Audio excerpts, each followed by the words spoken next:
Shepherd's Advantage Leadership Podcast, Episode 010.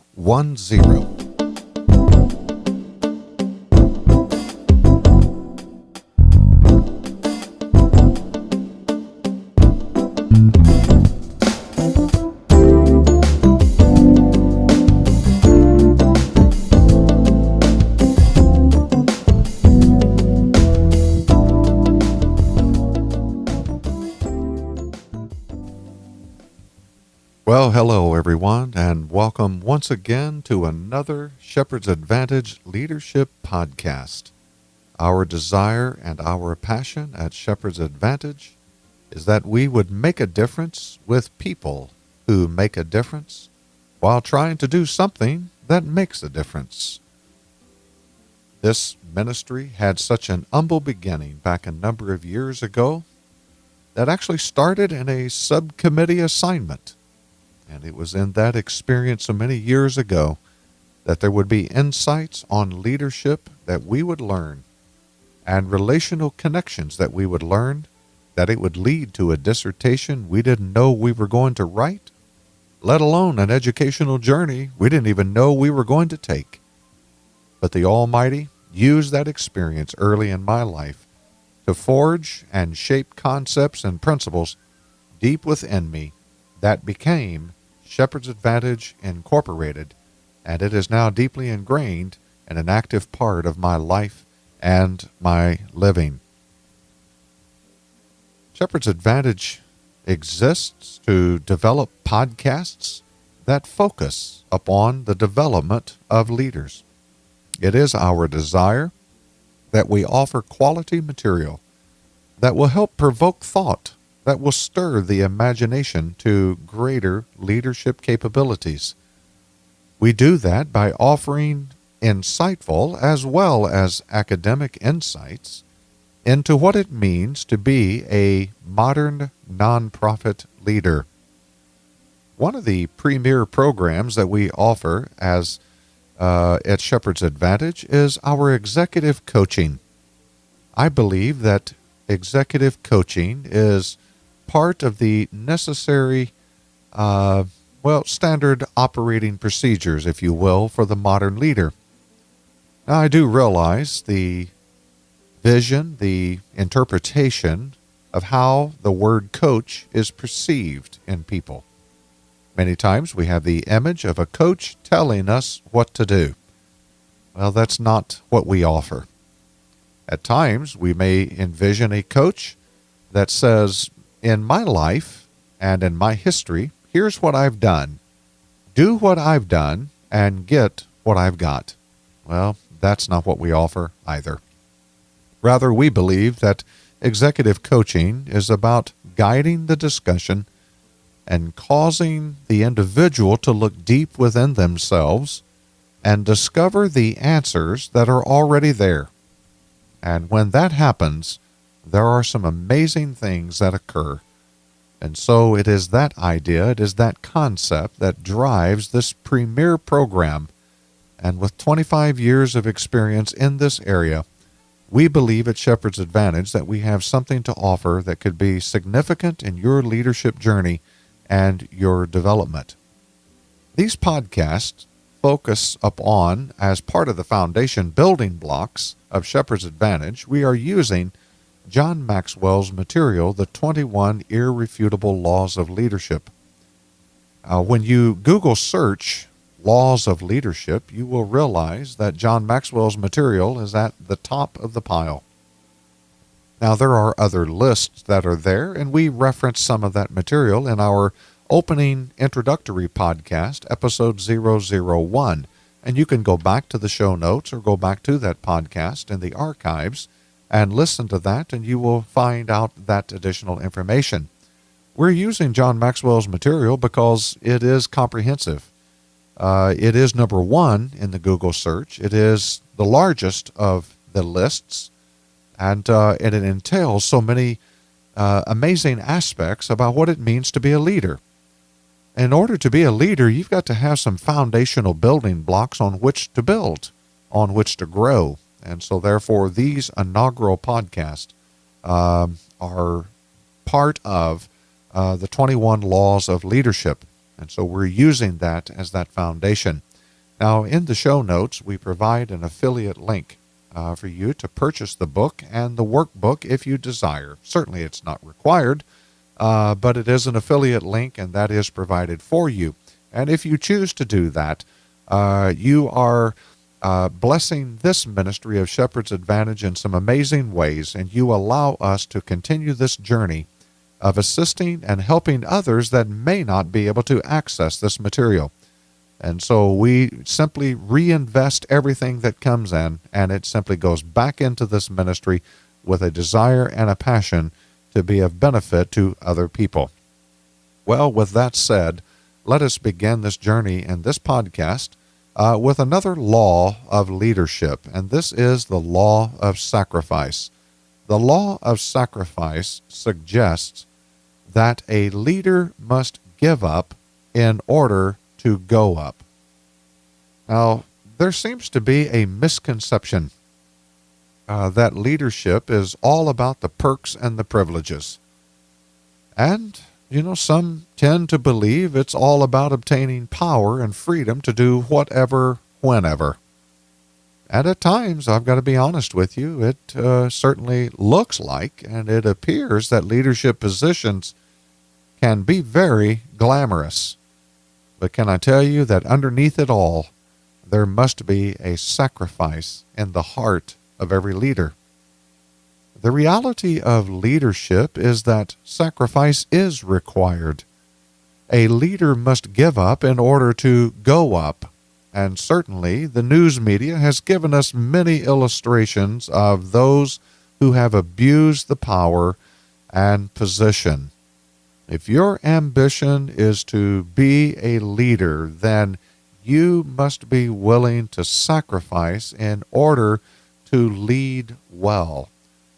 So, with that said, I want us to consider the 4 truths on the law of sacrifice. First of all, there is no success without sacrifice.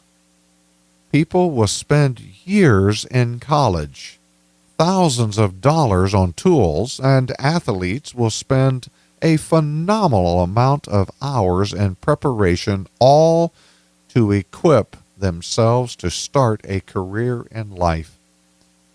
The poet Ralph Waldo Emerson stated one time that for everything you have missed, you have gained something, and for everything you gain, you lose something. I believe that what he's really getting at here is that life is a series of trade-offs.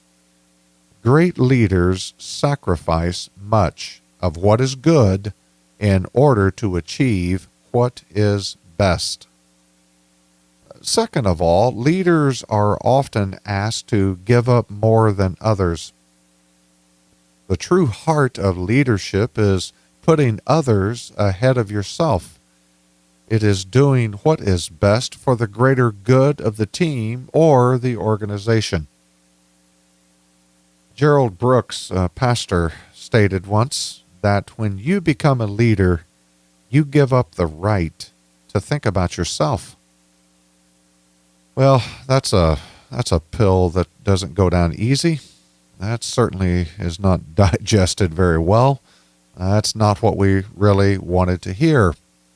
But yet, Pastor Brooks is on to something that really, truthfully, when you become a leader, it's not about you. It's about those you're trying to lead, and so therefore sacrifice is required. Listen, when you have no responsibility, you can go do whatever you want to do. But once you take on responsibility, you start to experience limitations.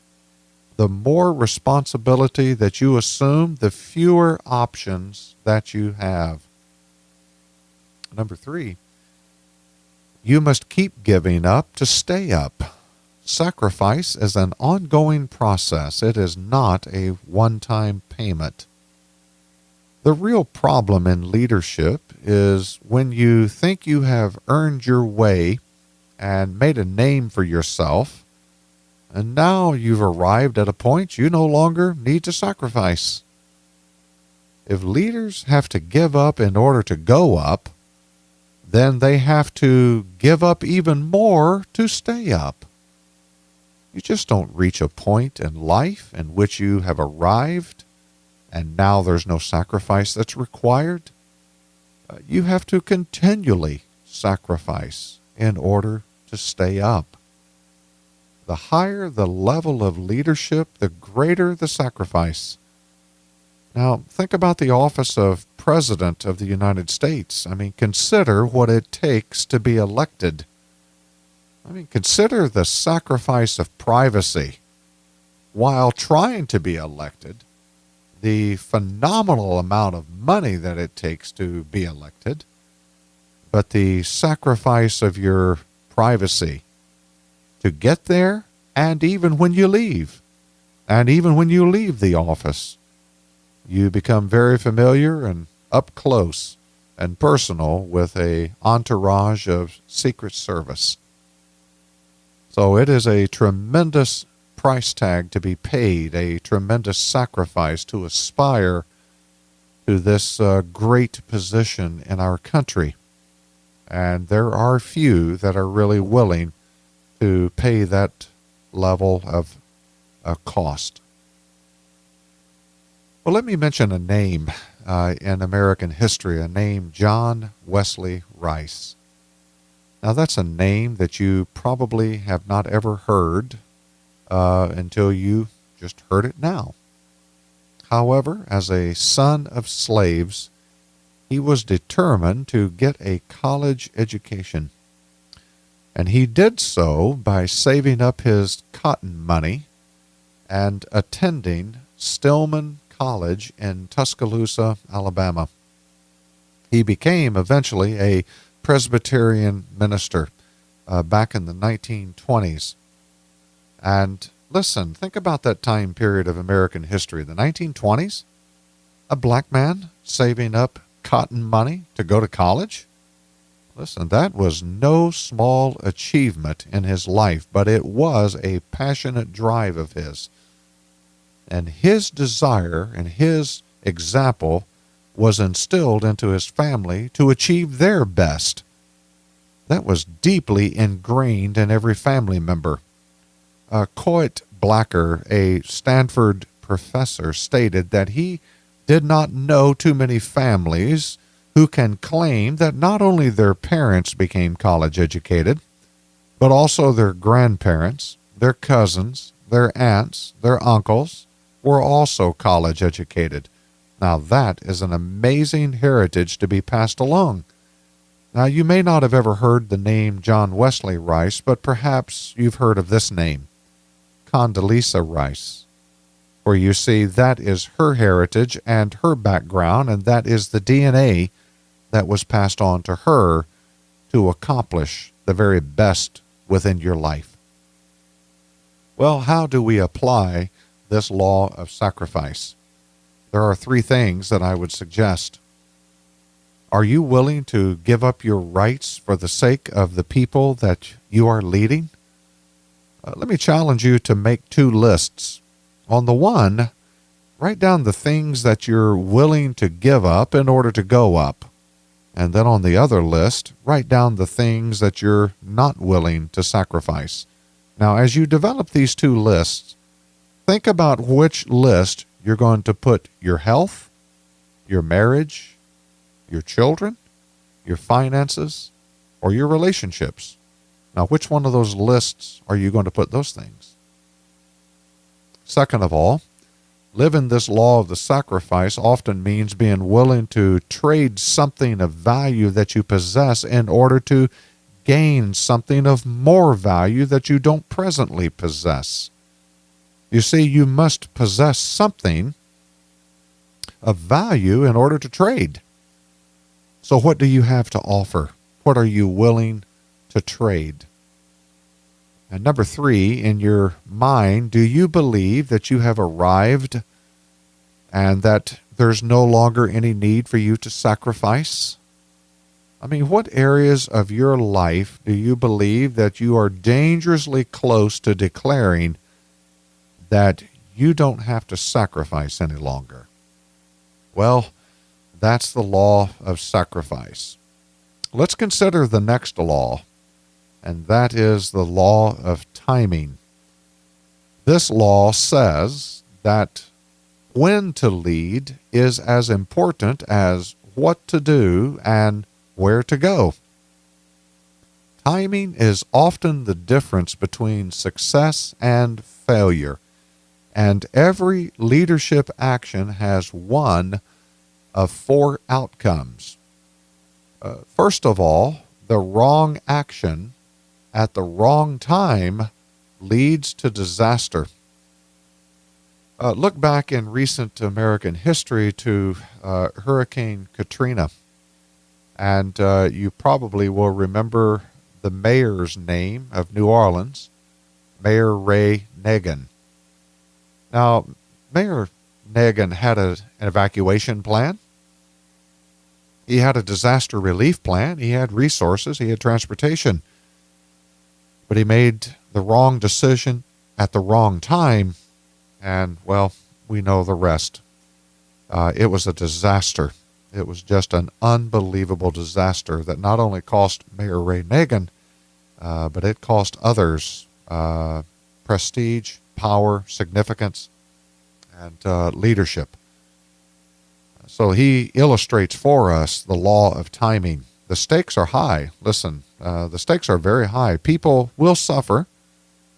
Your leadership is going to suffer if you don't heed this law. The second outcome might be the right action done at the wrong time brings resistance. You see, vision and direction are simply not enough. If you take the right action, but you do it at the wrong time, you may end up being unsuccessful, all because of the resistance of people. I believe it's this particular aspect here that I see young leaders in nonprofits, pastors in churches. I see this area as being one of the greatest areas of mistakes that is made. I believe it is here that the most damage is done. Where you see, this is an area in which many young leaders have they have good intentions, they have a good vision, they have good ideas. They're very passionate about it, very gung-ho about it. They're willing to sacrifice for it. However, we don't take into account the timing. And so they have the right idea, but they don't pay attention to the correct timing. And so what happens is that a mutual resistance is developed. A wall goes up. The leader becomes all the more passionate and now becomes forceful in pursuing a positive outcome of his action and his dream. People become more resistant and dig their heels in.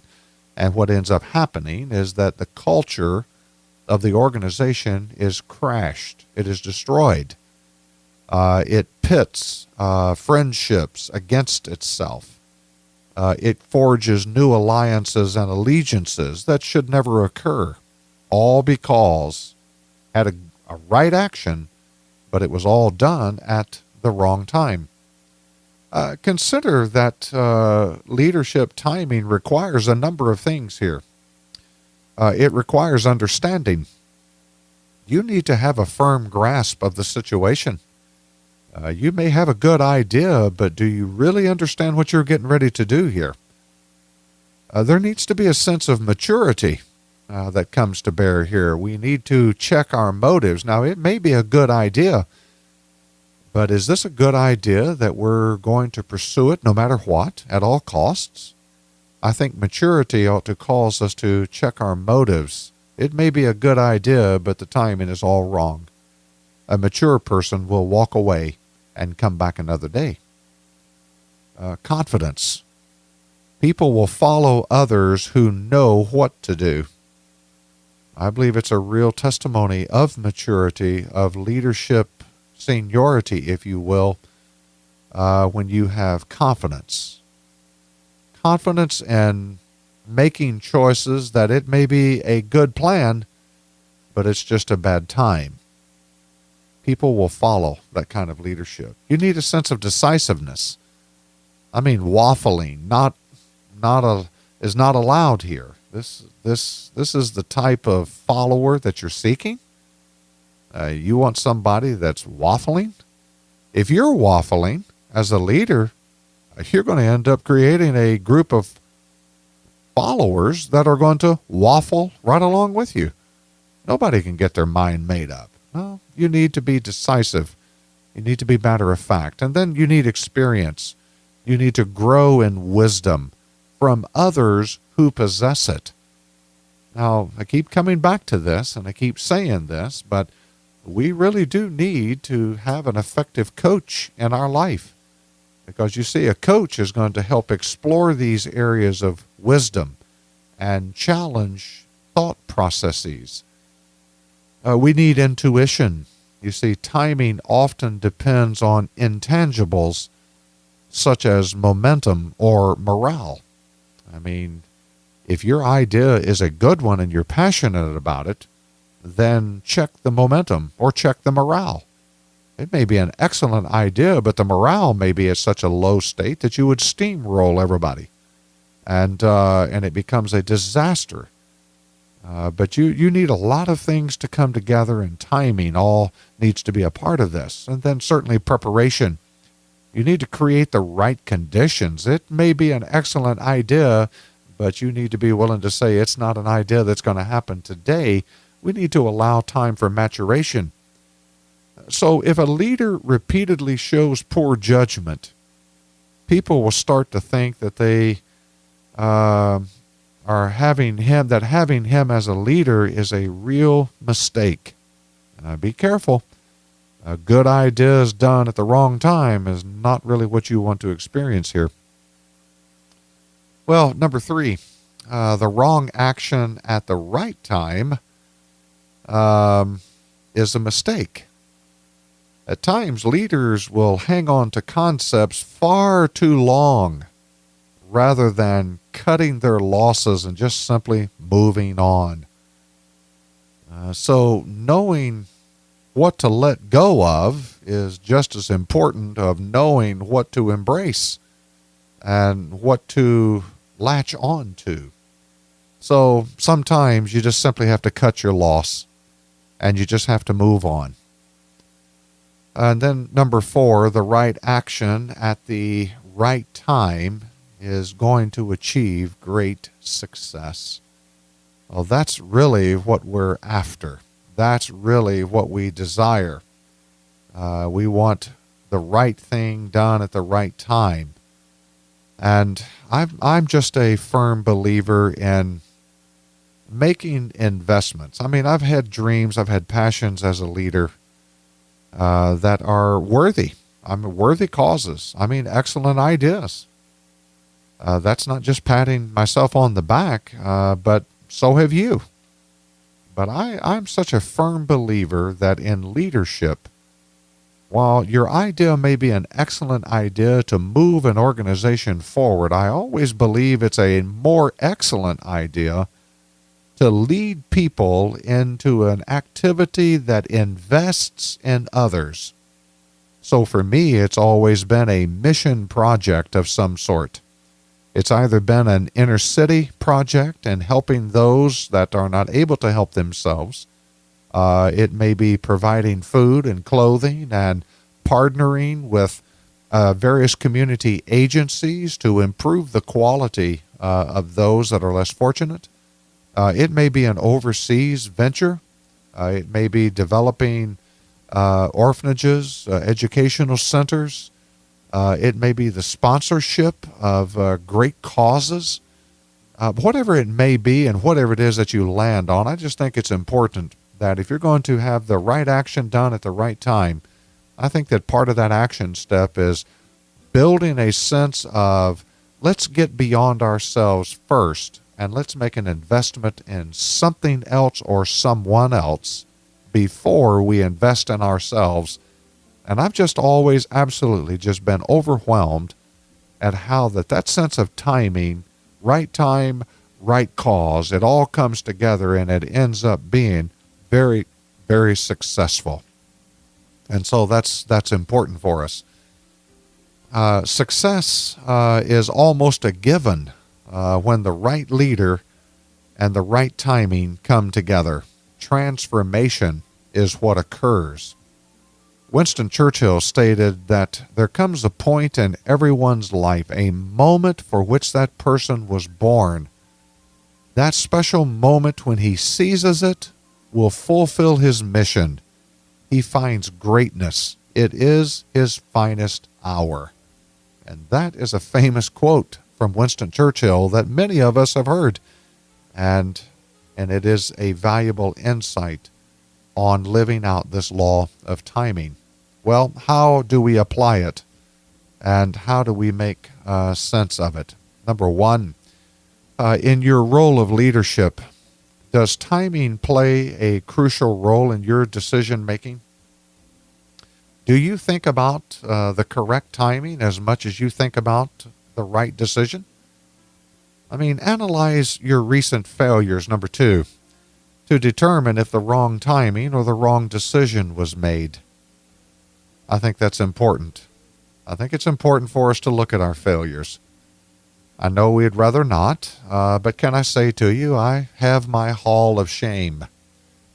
I have in that hallway reminders and tokens of just absolute dumb ideas, wrong timing. And I go back there and I do review that. I know it's not fun. It is painful, but I think it's important for us to review it because it forces us to remember lessons. It forces us to evaluate timing. It enforces us to evaluate decision making. And then finally, as you plan to engage ideas and dreams for the future, use the list of factors discussed in the podcast to prepare for the timing of your action. That list included the following: understanding, maturity, confidence, decisiveness, experience, intuition, and preparation. Use that list to prepare for action steps and decisions that you want to make. Well, it is time once again for this podcast to come to a close. And again, as always, we are so very thankful that you've taken the time to be with us. Thank you for partnering in these inaugural podcasts of Shepherd's Advantage as we build the foundation, as we lay the cornerstones of leadership, that we desire to build a superstructure of outstanding leaders that are passionately pursuing their gifts, their dreams, their heartfelt passions for a better tomorrow, a better community. Until then, we bid you Godspeed and thank you for being a part of this journey.